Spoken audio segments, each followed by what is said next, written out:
नमो हरियंताणं नमो सिद्धाणं नमो आयर्याणं नमो वज्रायाणं नमो लोये सव्वसावणं ऐसो पंच नमुकारो सव्वपावपणासनो मंगलाहानं च सव्वेसी परमं वै मंगलम् मंगलम भगवान वीरो मंगलम गौतम प्रभु मंगलम सुलभद्राद्या जैन धर्मोस्तु मंगलम हरिहायिणो नवपयायिं जायिता हि अय कमलमज्जमी श्री सिद्ध चक्कमाहपं मुत्तमं किंपि झंपेमी। आसो मासनी नवपतजीની શાશ્વતી ઓરીના દિવસો ચાલી રહેલા છે। એક પછી એક સાધનાના દિવસોમાં આગળ વધતા વધતા આજે ચોથો દિવસ આવ્યો, ઉપાધ્યાય પદ। ગઈકાલનું આચાર્ય પદ અને ઉપાધ્યાય પદ આ બંનેનું વર્ણન આજે સાથે લઈ લઈશું। દર સોમવારે વ્યાખ્યાન મંગલિક હોય છે એટલે ગઈકાલે વ્યાખ્યાન નહોતું કર્યું। રવિવારે ખૂબ પ્રવચનનો શ્રમ પડે, 3 કલાક 3.5 કલાક પ્રવચન થાય એટલે એક દિવસ ઘરું આરામ માંગતું હોય। આજે શાશ્વતી ઓરીનો પર્વનો ચોથો દિવસ, ઉપાધ્યાય પદની આજે આપણે આરાધના કરીશું। નવપદની અંદર રચનાની અંદરમાં દેવ, ગુરુ અને ધર્મ ત્રણેય તત્વની આરાધના બતાવવાની અંદરમાં આવી છે। અરિહંતની આરાધના, સિદ્ધની આરાધના એ દેવ તત્વની આરાધના છે। આચાર્ય, ઉપાધ્યાય અને સાધુ આ ત્રણેયની આરાધના એ ગુરુ તત્વની આરાધના છે। અને અત્યારે આપણે જે આરાધનાના દિવસોમાંથી પસાર થઈએ છીએ એ ગુરુ તત્વની આરાધના છે। અલગ અલગ ભૂમિકાની અંદરમાં રહેલા આ 3 તત્વો રહેલા છે। દેવ તત્વની આરાધના એ દેનાર છે, આપનાર છે। દેને વાલે અરિહંત પરમાત્મા, સિદ્ધ પરમાત્મા છે। દેવ તત્વ એટલે દેનારની ભૂમિકામાં છે। ગુરુ તત્વ એ દિખાડનારની ભૂમિકામાં છે। ગુરુ દિખાएंगे, देखो ये रास्ता है, ये अच्छा रास्ता है, ये सही रास्ता है, आपको यहां से जाना चाहिए। बस गुरु तत्व तमने खाली दिखाड़ीने अटकी जશે, चलावी नहीं सके। चालવું तो આપણે स्वयं જાતે પડવાનું છે। દેવ, ગુરુ અને ધર્મ આ ત્રણેયની એક અલગ અલગ ભૂમિકા છે। અને નવપદની આરાધના કરવાની સાથે સાથે ત્રણેય પ્રકારની આરાધનાનો લાભ આપણને જીવનની અંદરમાં મળે। દેવ તત્વ દેનાર છે, ગુરુ તત્વ દેખાડનાર છે અને ધર્મ તત્વ ચખાડનાર છે, સ્વાદ આપનાર છે। ધર્મની જીવનની આરાધના કરો એટલે એનો એક સ્વાદ, એનો એક ટેસ્ટ જીવનમાં ચાખવા માટે મળે। આજે આપણે ગુરુ તત્વની આરાધનાની અંદરમાં આગળ વધી રહેલા છીએ। ગુરુ તત્વના કેન્દ્રની અંદરમાં રહેલા ઉપાધ્યાય ભગવંત છે। અરિહંત, આચાર્ય, ઉપાધ્યાય અને સાધુ આ ત્રણેયની વચની અંદરમાં રહેલા ઉપાધ્યાય ભગવાન, ઉપાધ્યાયની એક જવાબદારી છે આ બાજુ સાધુને પણ સાચવવાના, સાધુને પણ સંભાળવાના અને આ બાજુ એમને આચાર્ય ભગવાનને પણ સતત સહાયક બનવાનું। આચાર્ય પદ યોગ, આચાર્યને યોગ્ય તાકાત છે, શક્તિ છે, પાત્રતા છે, જ્ઞાન છે, પરિણતિ છે, બધું જ હોવા છતાં પોતાની જાતને આચાર્ય ભગવંતની અંદરમાં વિલીન કરી અને ગચ્છની સારણા, વાયણા, ચોયણા, પરિચોયણા સંભાળવું, ગચ્છની અંદરમાં રહેલા સમણી ભગવંતોના મનને સાચવવું, દિલને સાચવવું, આ એક ઉપાધ્યાય તત્વની આરાધના છે। ઉપાધ્યાય ભગવંતની જવાબદારી છે કે પોતે પણ આચાર્યની સમકક્ષ લેવલના છે। એમના જેવી શક્તિ, એમના જેવું પુણ્ય, એમના જેવી તાકાત, એમના જેવી ઉપદેશ શક્તિ, એમના જેવું જ્ઞાન આ બધું જ હોવા છતાં એક વ્યક્તિ જ્યારે આચાર્ય તરીકે ચૂંટાય, ગચ્છના આચાર્ય તરીકે નક્કી થઈ એટલે ઉપાધ્યાય ભગવાન પોતાની જાતની મહત્વકાંક્ષાઓને છોડી, અંગત ઈચ્છાઓને ગૌણ કરી માત્ર ને માત્ર ગચ્છને સહાયક બનવાની અંદરમાં જે આગળ વધતા જાય છે। હર ગચ્છની અંદરમાં જેમ એક ઉપાધ્યાય ભગવંત જરૂરી છે એમ દરેક પરિવારમાં, દરેક સમાજની અંદરમાં, દરેક રાષ્ટ્રની અંદરમાં એક એવા ઉપાધ્યાય તત્વની ધારણ કરનારા વ્યક્તિની પણ જરૂરિયાત હોય છે। એનું કામ શું હોય? પડદા પાછળ રહી અને બધાને સાચવવાનું, અજોલ રહી, દુનિયાથી અદૃશ્ય રહી, દુનિયાથી દૂર રહી, દુનિયાથી બેખબર અને બેપરવા બની અને એ બધાને સાચવવાના અને જસ ભલે મળે આચાર્ય ભગવંતને, પરંતુ પોતે અંદરમાંથી બિલકુલ સાયલેન્ટ રહેવાનું. તમને ખબર છે, ઘરની અંદરમાં ઘણીવાર હલવો બનાવો છો, જેને આપણે ગુજરાતીમાં શીરો કહીએ અને હિન્દીની અંદરમાં જેને હલવો કહે છે. હલવા જબ ઘર पे बनाते हैं, गेहूं का हलवा, ઘઉંના આટાનો શીરો, ઘઉંના લોટનો શીરો. હવે તમે જોજો, એ શીરાની અંદરમાં ઘઉંનો લોટ આપણને તો ઉપર દેખાય છે, સ્પષ્ટ દેખાય છે.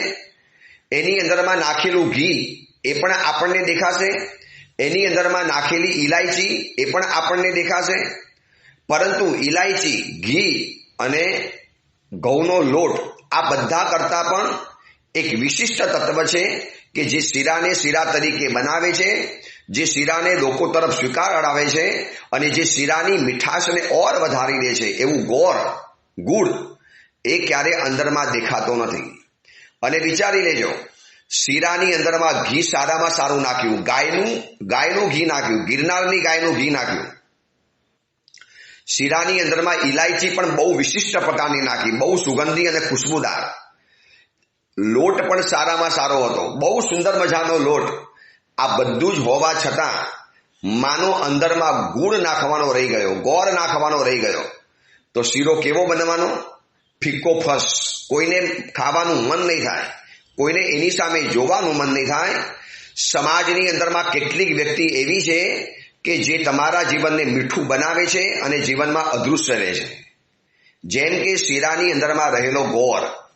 તમે જુઓ ને, બધી જ વસ્તુઓ આંખની સામે દેખાય છે. ઘી અંદરમાંથી લથપથ દેખાય, લોટ તો આપણને ક્લિયર દેખાય છે, ઉપર નાખેલી ઇલાયચી કે બદામ વગેરે પણ આપણને બહુ ક્લિયર દેખાશે, બહુ ક્લિયર. કેસર નાખ્યું, ઇલાયચી નાખી, બદામ નાખ્યું, આ બધું જ દેખાવાનું. પરંતુ કોઈ કહે કે ભાઈ આ ગોળની અંદરમાં, આ શીરાની અંદરમાં રહેલી જે મીઠાશનું કારણ છે ગોળ, એ બતાવી આપો. ગોળ વિલીન બની ગયો, અસ્તિત્વ એને મિટાવી નાખ્યું, એનું અસ્તિત્વ આ બધાની અંદરમાં એકમેક કરી નાખ્યું. આખા શીરાને 90% જેને આપી શકાય આખા શીરાની અંદરમાં એવો ગોળ છે. એકાદ વાર ઇલાયચી ન નાખી હોય તો ચાલે, બદામ ન નાખી હોય તો હજી એકવાર ચાલે, કદાચ તમે એમાં કેસર કસ્તુરી નહીં નાખો તો હજી એકવાર ચાલી જશે, પરંતુ ઘી પણ ઓછું વધતું હોય તો હજી એકવાર ચાલશે. પરંતુ ગોળ વગર શીરો ક્યારે શીરો બની શકતો નથી. એવી જ રીતે આ ઉપાધ્યાય ભગવાન એ નવપતજીની અંદરમાં રહેલા એક ગોળ તત્વ છે, જે બધું જ મીઠું બનાવે, બધું જ સુંદર બનાવે, બધા સાધુઓને સાચવવાના, આચાર્ય ભગવંતને સહાય કરવાની. આચાર્ય જ પદયોગ, રાજકુંવર સરીખા ગણચિંતક આચાર્ય જ પદયોગ. મહોપાધ્યાય યશો વિજયજી મહારાજાએ નવપતની પૂજાની ધારાની અંદરમાં ઉપાધ્યાય ભગવંત માટે બતાવ્યું છે કે ઉપાધ્યાય ભગવંત એટલે શું? રાજકુંવર છે, આવતીકાલના રાજા બની શકે એમ છે. પરંતુ માનો એક રાજા ચૂંટાઈ ગયો, જેમ એક રાજાને 10 દીકરા છે, 10 દીકરા હોશિયાર, યુદ્ધની અંદરમાં કુશલ, અભ્યાસની અંદરમાં સમાન, દેખાવની અંદરમાં એક સરખા, બધી જ રીતે બધાની યોગ્યતા સમાન રીત છે, સમાન છે, કોઈ આગળ પાછળ નથી, કોઈ તરતમતા નથી. છતાં પણ મોટો દીકરો જ્યારે રાજા તરીકે બની જાય એટલે બાકીના 9 ભાઈઓએ એ પોતાના બનેલા રાજાના સપોર્ટની અંદરમાં ઉભા રહી જવાનું. બસ આ એક નિયમ, આ એક પરંપરા. સેમ વાત છે આચાર્ય ભગવંત પછી આવનારા ઉપાધ્યાય ભગવંતની અંદરમાં. સમુદાયની અંદરમાં એવા 10 થી 15 સાધુઓ હતા જે આચાર્ય બની શકતા હતા. એમની પાસે પણ જ્ઞાન, પુણ્ય, પ્રતિભા, શરીરની પ્રકૃતિ, આ બધું જ એવા પ્રકારનું હતું કે જે આચાર્ય તરીકે સુશોભિત બની શકે એવા હતા.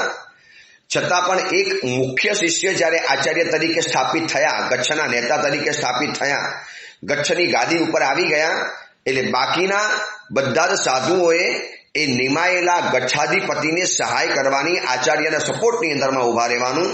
અને બધો સપોર્ટ એટલો બધો કરવાનો કારણ કે આચાર્ય તો બહારનું બધું સંભાળતા હોય, લોકોને મળવાનું, વાદ વિવાદો કરવાના, પ્રવચનો આપવાના, લોકોની સાથે મિટિંગો કરવાની, આ બધાની અંદરમાં આચાર્યનો સમય તો નીકળી જાય.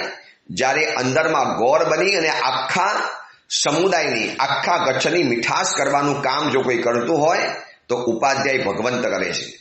આ કામ વર્ષો સુધી પૂજ્યપાદ અમારા ગચ્છાધિપતિ શ્રી જયગો સુરીશ્વરજી મહારાજ સાહેબે બખૂબી રીતે ભજાવેલું હતું. અમને યાદ છે, બહુ નાની ઉંમરમાં મારી દીક્ષા થયેલી હતી, 9 વર્ષની ઉંમરમાં. અને એ સમયમાં ગુરુદેવ ભુવન ભાનુસુરીમાં તો અનેકાનેક કાર્યોમાં વ્યસ્ત હોય. 350 ગુરુના તો શિષ્ય એ વખતે રહેલા હતા. આજે 750 સાધુ ભગવંતોનો સમુદાય પ્રેમ ભુવન ભાનુસુરીશ્વરજી મહારાજાનો. હવે 350 સાધુ ભગવંતોને સંભાળ રાખવાની, એમની કાળજી કરવાની, એમની વ્યવસ્થાઓ ગોઠવવાની, એમના ચાતુર્માસ ઇત્યાદિ ગોઠવવાના, એ માટે વિનંતી કરવા માટે અનેકાનેક ગામે ગામથી સંઘો આવે અને એ બધાને સાચવવાના, બધાને સંભાળવાના.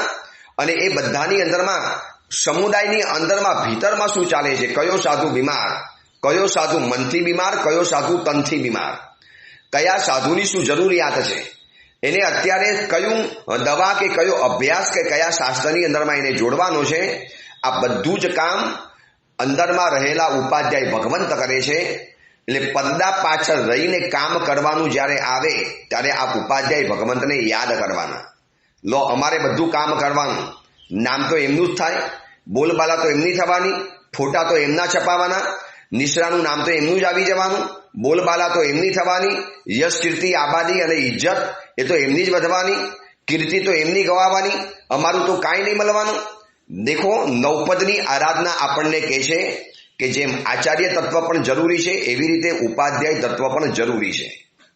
ઉપાધ્યાય ભગવંત ન હોત તો ગચ્છના શીરાની મીઠાશ હોત જ નહીં. શીરાની અંદરમાં મીઠાશ કરનારી સાકર કે ગોળ બિલકુલ અદૃશ્ય છે, અસ્તિત્વ મીઠાવી નાખ્યું છે. કોઈને આંખની સામે દેખાશે પણ નહીં કે ગોળ ક્યાં છે, કઈ જગ્યાની અંદરમાં છે.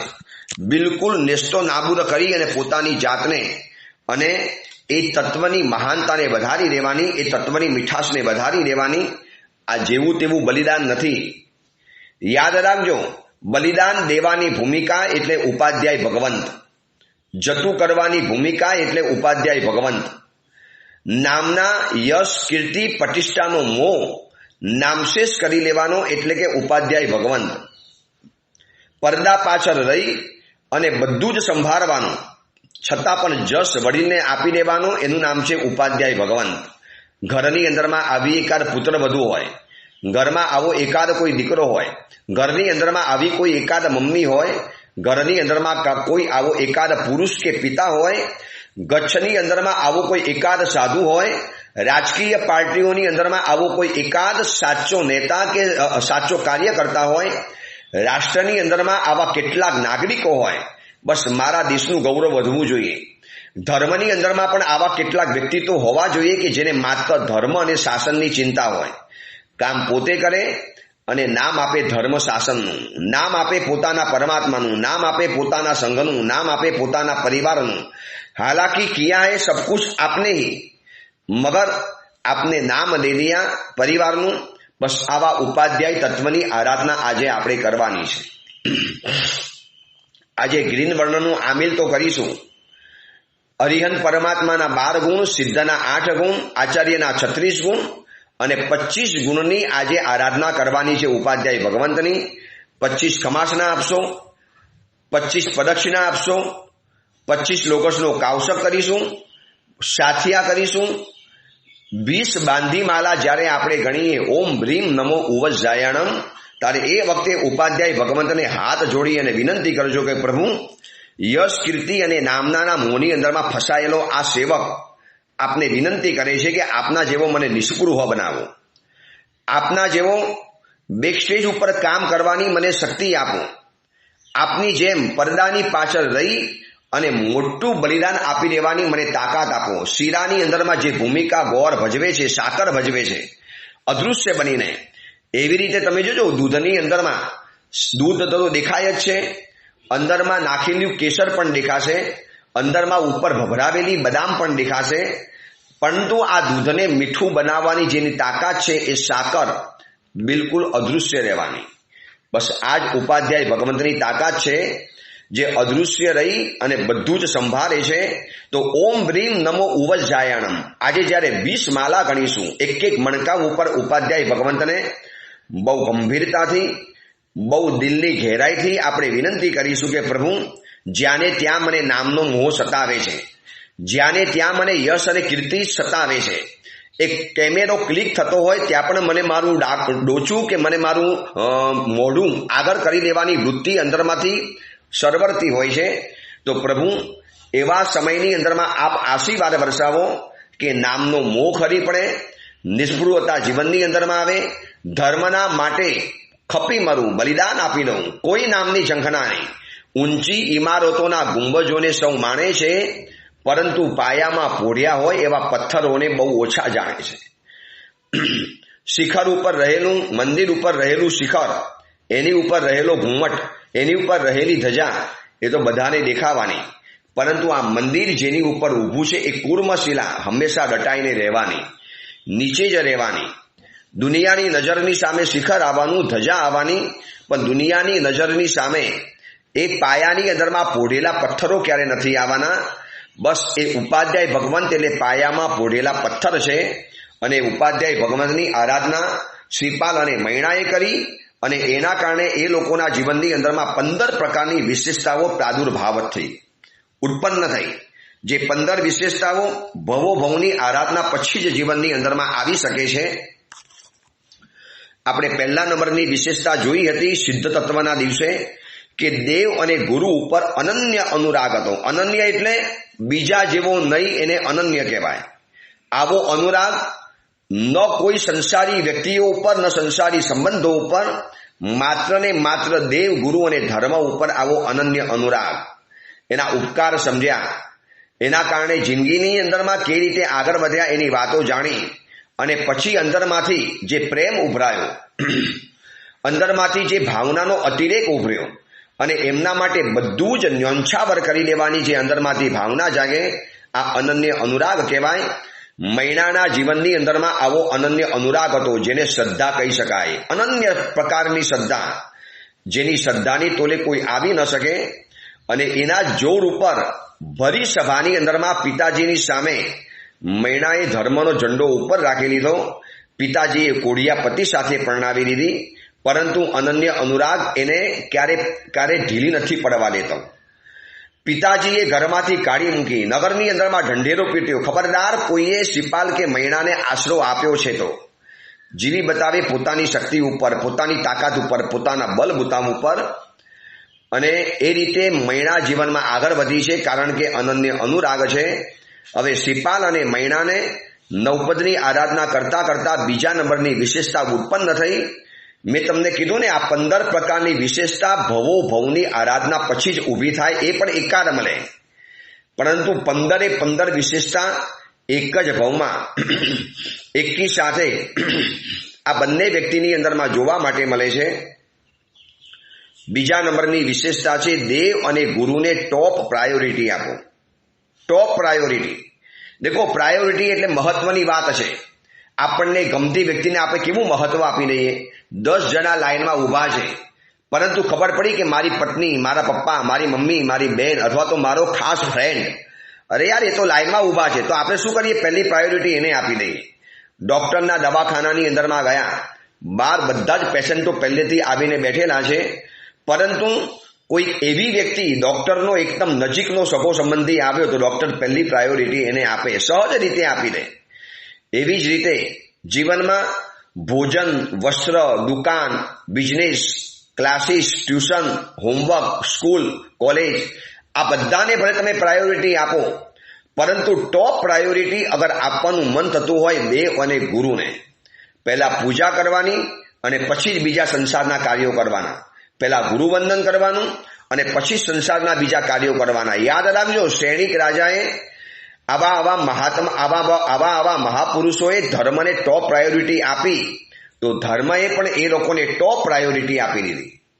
સૈનિક રાજાને શું પરમાત્મા ઉપર અનન્ય ભક્તિ રાગ હતો, અને સૈનિક રાજાને કેવો અનન્ય પરમાત્માને ટોપ પ્રાયોરિટી આપેલી હતી કે રત્ન કંબલ વેચવા માટે આવેલાને ના પાડી દીધી 1.25 લાખ રૂપિયાની, અને રોજનો 1.25 લાખ રૂપિયાનો સોનાનો ચોખાનો સાથીઓ ભગવાન મહાવીર જે દિશામાં વિચરતા હોય એ દિશા માટે કરતો હતો. વિચારજો, પ્રાયોરિટી કેટલી બધી.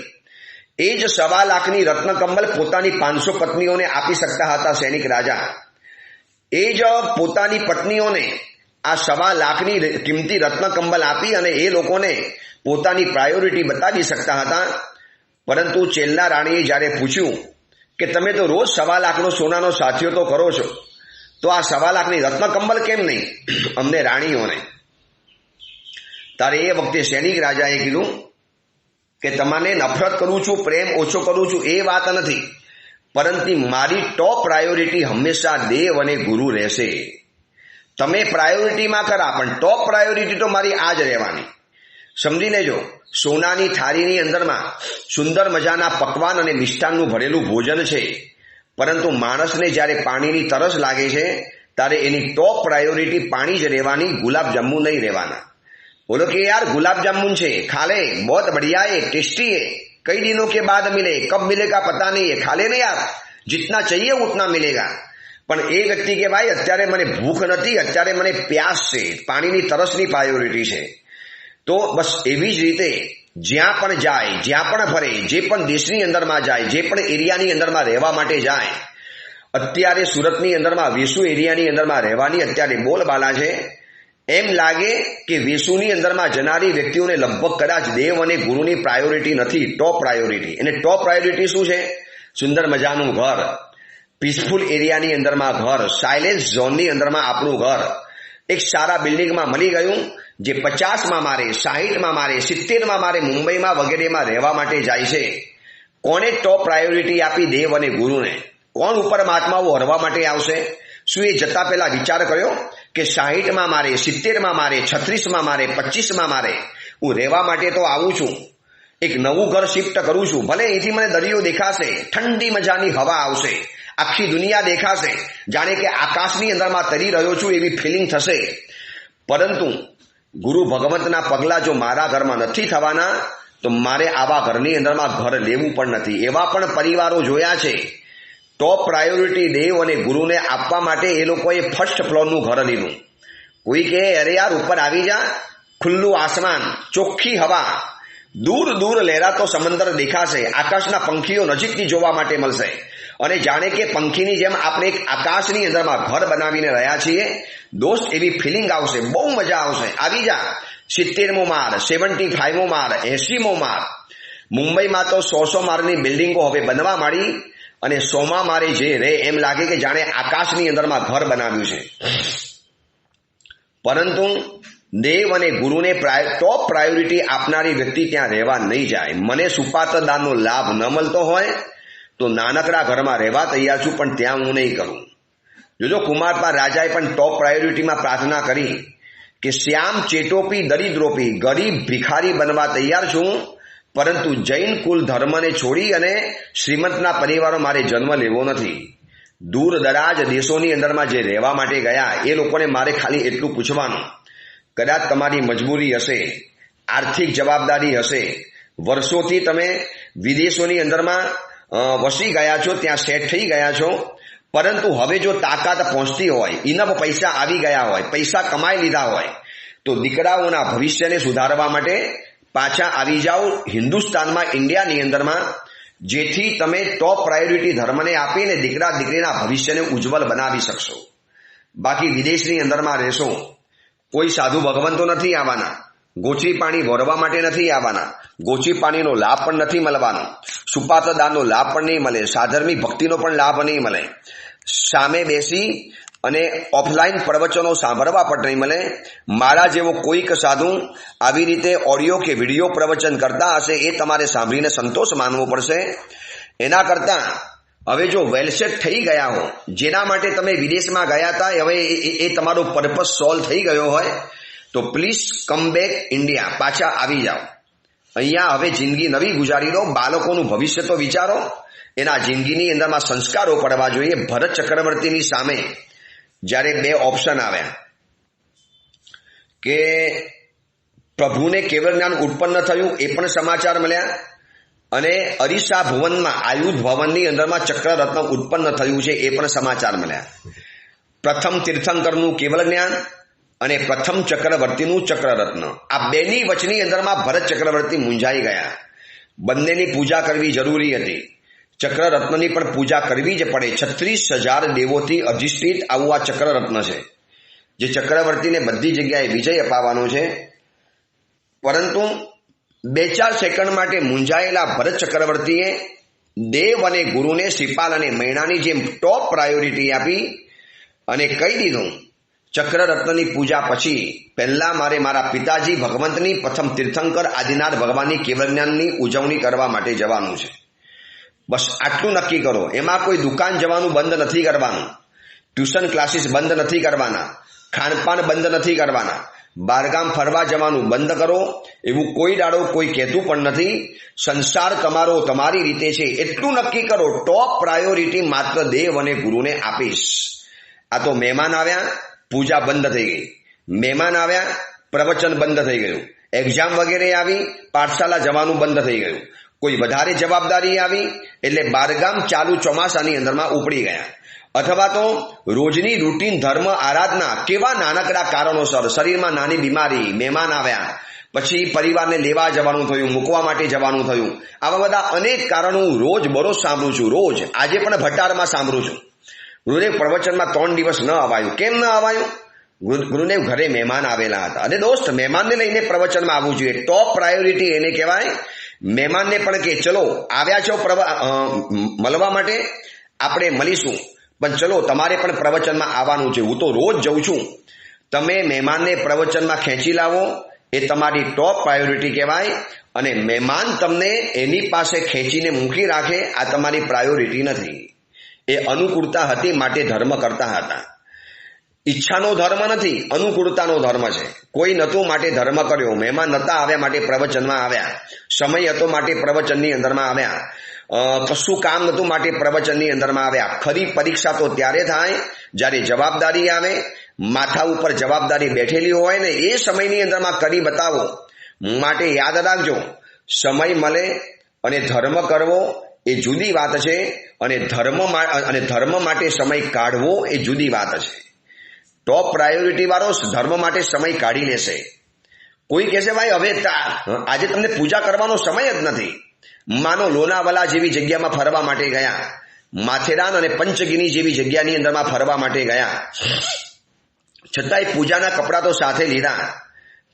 પરિવાર કહેશે ભાઈ શું પૂજાના કપડાં લીધા? હવે ત્યાં પૂજા ક્યાં થવાની છે? લઈ તો રાખો, ચાન્સ મળી જાય તો. અને ખબર પડી કે પંચગીરીમાં 3-4 દેરાસરો છે, માથેરાનમાં પણ 2 દેરાસર છે. ચલો લોનાવાલા અને ખંડાલામાં પણ જિનાલયો રહેલા છે. આ બાજુ પંચગીરી અને ઉટી, મૈસૂર બધી જગ્યાની અંદરમાં જિનાલયો બની ગયા છે. અને ખબર પડી તો ઊભા 5 મિનિટ માટે પણ ભાગીને પણ પરમાત્માની પૂજા કરી આવ્યા. કેમ ભાઈ? પૂજા કરવાની એટલે કરવાની. આ ટોપ પ્રાયોરિટી. ભલે ફરવા માટે આવ્યા છીએ, માણસ ફરવા માટે આવે ત્યારે ભોજન તો લે છે, કારણ કે ભોજનને પ્રાયોરિટી આપી છે. બસ આટલી વાત છે. અને શ્રીપાલ અને મૈણાનું આખી જિંદગી જોજો, એ લોકોએ દેવ અને ગુરુને ટોપ પ્રાયોરિટી આપી. બધું જ જીવનમાં કર્યું. 9 રાણીઓ હતી શ્રીપાલને, 9 પુત્રો હતા, 9 રાજ્ય હતા, 9 લાખ ઘોડા હતા, 9 લાખ હાથી હતા, 9 લાખ સૈનિકો હતા. આ બધું જ સાચવ્યું, ભોગવ્યું, બધું જ અનુભવ્યું. છતાં પણ પ્રાયોરિટી માત્ર ને માત્ર ધર્મને આપી. જો જૈન સમાજ આટલું નક્કી કરી લે કે પ્રાયોરિટી ધર્મને આપવાની, મમ્મી એટલું નક્કી કરે, ભલે છોકરાને હોમવર્ક બાકી છે, બીજું કાર્ય બાકી છે, ક્લાસીસ બાકી છે, પાઠશાલા તો જવાનું બેટા, આ ટોપ પ્રાયોરિટી. ભલે બેટા સ્કૂલ વહેલી છે તો અમે તમને વહેલા ઉઠાડીને તમે પૂજા કરવા જઈશું. એવી પણ મમ્મીઓ મુંબઈમાં જોઈ અને સુરતમાં જોઈ છે કે ઘર દૂર છે, દેરાસર થોડું અલગ રહેલું છે, અને સ્કૂલ બસ લેવા માટે સમયસર આવી જાય છે. ત્યારે એ મમ્મીએ શું કર્યું? સ્કૂલ બસને ઉપાશ્રય પાસે લેવા માટેનું એડ્રેસ આપી દીધું. રોજ તમારે અહીંથી અમને પિકઅપ કરી લેવાના.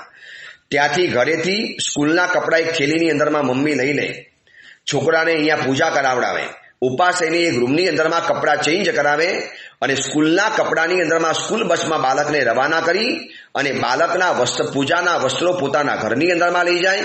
હજી એને ઘરની જવાબદારી બાકી છે, નાસ્તો બનાવવાનો બાકી છે, પોતાને નાહવાનું બાકી છે, પૂજા બાકી છે, પ્રવચનમાં આવવાનું છે. આટલી બધી કામની જવાબદારીની વચમાં પણ પોતાનો બાળક પૂજા વગર વંચિત ન રહી જાય, અને એના માટે આટલી દોડધામ જે મમ્મી કરે છે, એટલે કહેવું પડે એને શ્રીપાલ અને મૈણાની જેમ ધર્મને ટોપ પ્રાયોરિટી આપી. આજે આપણે આપણી જાતને સવાલ પૂછીએ, ધર્મ તો કરીએ છીએ, બધો જ ધર્મ કરીએ છીએ, ધર્મની ના નથી પાડતો, કરો છો ધર્મ.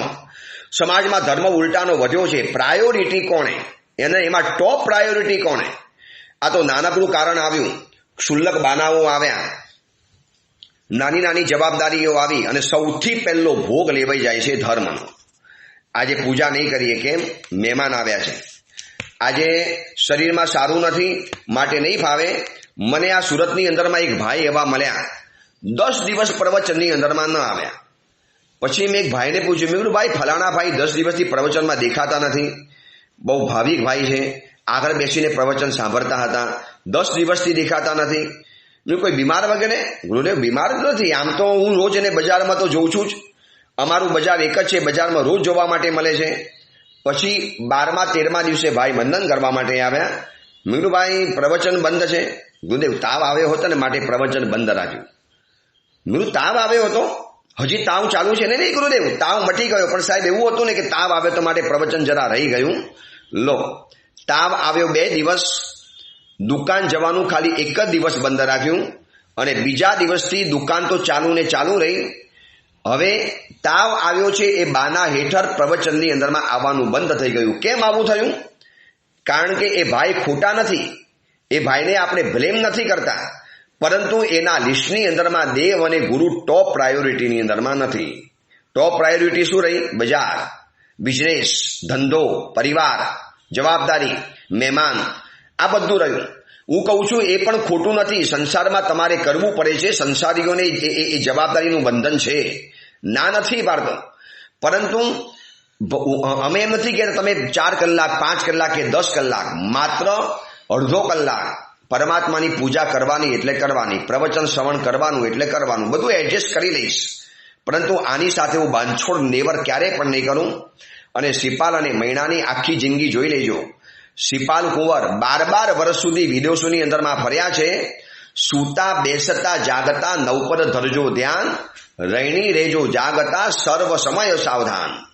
જ્યારે મૈણાથી વિખૂટા પડવાનો વારો આવ્યો સિપાલનો, અને સિપાલે મૈણાને કીધું કે મૈણા જઉં છું, કોઈ વાત કરવી છે, કોઈ વસ્તુ લાવવાની ઈચ્છા છે, વિદેશમાંથી કંઈક લાવવું છે.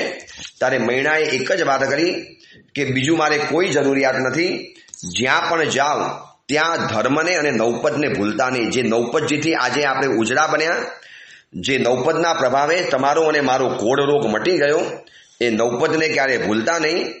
અને જતા વખતે મૈણાએ પોતાના પતિ એવા સિપાલને આ સલાહ આપી છે, સૂતા બેસતા જાગતા નવપદ ધરજો ધ્યાન. બીજી પત્નીઓ તો શું કે, જોજો મને ભૂલી નહીં જતા, મને વિસરી નહીં જતા, કોઈ બીજી મળી જાય તો પછી એને તમે જીવનમાં લાવી નહીં દેતા, મેં તમને આટલા આગળ વધાર્યા, મેં તમારો શરીરનો કોડ વધાર્યો, જો ભૂલતા નહીં. આવું બીજી પત્ની કહે. મૈણા કહે છે કે મને યાદ કરો ન કરો એવી મારી કોઈ ઈચ્છા પણ નથી. હું તો એટલું તમને કહું છું કે વિદેશમાં જ્યાં પણ જાવ છો ત્યાં સૂતા બેસતા જાગતા નવપદ ધરજો ધ્યાન. આ શું આવ્યું? ટોપ પ્રાયોરિટી. એને ધર્મને મુખ્ય બનાવી દીધો. અને ધર્મને મુખ્ય બનાવો, ધર્મ તમને આગળ બનાવશે, મુખ્ય બનાવશે. એ ધર્મની જવાબદારી છે, ધર્મનો એ પ્રભાવ છે. તમે દીવાને આગળ કરશો એટલે દીવો તમને આગળ લઈ જશે. તમે બેટરીને આગળ રાખી એટલે બેટરી તમને આગળનો રસ્તો બતાવી તમને આગળ વધારશે. એવી રીતે તમે ધર્મને આગળ કર્યો, ટોપ પ્રાયોરિટીમાં રાખ્યો, એટલે ધર્મ તમને આપોઆપ જીવનની અંદરમાં આગળ વધારવાનું કામ કરશે. બસ સિપાલ અને મૈણાના જીવનની 15 વિશેષતા છે. રોજ એક વિશેષતા જોતા જશું, એક પદની આપણે વિવેચના જાણતા જઈશું અને નવપદની આરાધનાની અંદરમાં આગળ વધતા જઈશું. 15 વિશેષતા પૂરી નથી થવાની, કદાચ 4-5 વિશેષતા પૂરી થવાની છે. બાકીની વિશેષતા આવતી ચૈત્ર માસની ઓરીની અંદરમાં આનું અનુસંધાન લાગુ પડશે. દર વર્ષે ચૈત્ર માસની અને આસો માસની ઓરી આવે, પણ આ વખતે નક્કી કરો, સિપાલ અને મૈણાનું આ જીવન સાંભળ્યા પછી હવેથી મારા જીવનમાં ટોપ પ્રાયોરિટીમાં ધર્મ રહેશે. મારા પરિવાર માટે, મારા સંતાનો માટે, મારા ખુદના જીવન માટે, મારા ઘરમાં આવેલા મહેમાનો માટે, આ બધા જ માટે ધર્મ ટોપ પ્રાયોરિટીની અંદરમાં રહેશે. એ અંગેની બીજી વિશેષ વાત આપણે આવતીકાલે કરીશું. એ જ મંગલ કામના મંગલ ભાવના. જીના આજ્ઞા વિરુદ્ધ કાંઈ પણ બોલાવ્યું હોય તો મિચ્છામી દુક્કડમ.